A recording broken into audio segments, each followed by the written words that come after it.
Hello everyone, today I am going to show you how to speed up your CATIA V5 Techniques 2.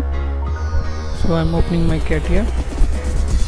So whenever we open the CATIA, we found that there is a default product, a new product is open and it's taking time to load the CATIA.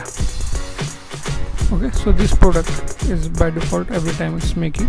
So I want to off this one.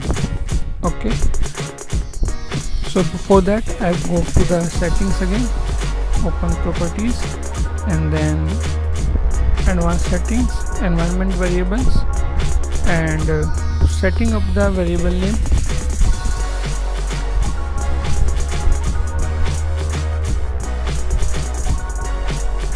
Cat no start document.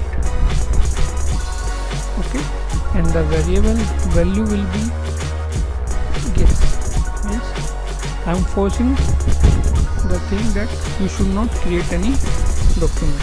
Now closing everything and again opening my CATIA this time.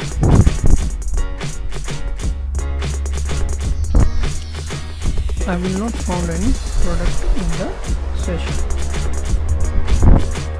That's all. So no product is created. Thank you for watching.